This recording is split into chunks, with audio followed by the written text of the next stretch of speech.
Leo kamati ya kudumu ya Bunge hesabu za serikali tumekutana kwa mujibu wa sheria na taratibu.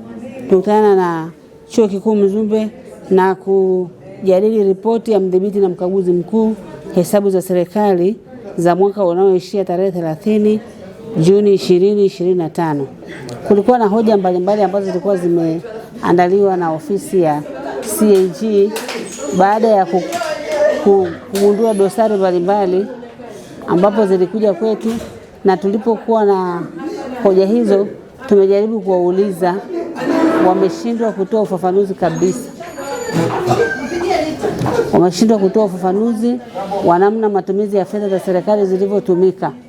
Kwa hivyo baada ya kushindwa kupata ufafanuzi, ndio tukaazimia kama kamati tufanye nini.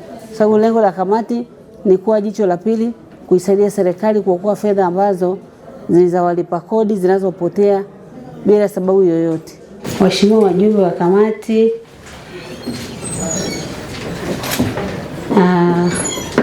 Mheshimiwa naibu katibu mkuu na management ambayo umeongozana nayo ya Chuo Kikuu Mzumbe, yafuatayo ni maamuzi ya kamati kama ifuatavyo. Kamati haijaridhika na namna ya majibu ya hoja za ukaguzi yaliyotolewa, hususan kwenye maeneo yafuatayo: changamoto katika manunuzi kwa kutokuzingatia sheria, mfano manunuzi ya bilioni 29.77 ambazo zilitolewa na wazabuni wasiokidhi viwango na bilioni 1.54 zilizotolewa kwa watu wasiokidhi viwango. Pili, kamati haijaridhishwa na ujenzi wa barabara chini ya kiwango wenye thamani ya shilingi milioni 523. Tatu, kamati haijaridhishwa na madai ya ziada ya shilingi milioni 718 ambayo hayastahili na hayakuzingatia masharti ya mkataba. Kutokana na masuala hayo mazito, kamati inatafakari hatua zaidi za kuchukua ili kushauri bunge ipasavyo. Hivyo kwa leo tunaishia hapo na tunawatakia mchana mwema. Kabla hatujaagana, namuomba naibu katibu mkuu na mwenyekiti wa baraza kama una chochote cha kuzungumza.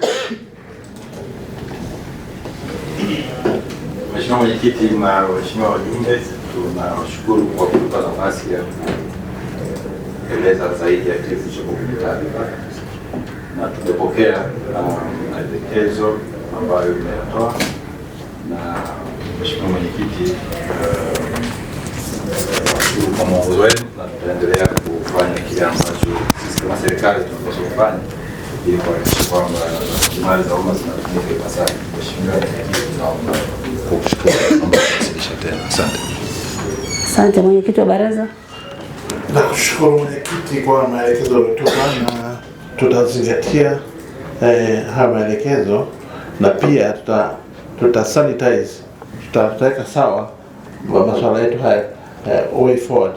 Kwa hiyo ina maana kwamba tutajitahidi kwamba miradi yote ambayo tunaendelea kuifanya tutarekebisha hayo, na pia tutahakikisha kwamba haya yajitokeze tena katika baraza letu, na inawezekana kwamba ni kwa bahati mbaya imetokea na kwamba haikuwa kusudia, ila ni kukiuka taratibu chache hapa na pale, na hilo ni swala la usimamizi wa sheria, kanuni na taratibu kwa kuzingatia hali ya juu ya kusimamia STK, sheria, kanuni na taratibu. Na hilo nilichukua kama mwenyekiti, na nitasisitiza management wasimamie sheria, kanuni na taratibu za kufanya mambo ya baraza.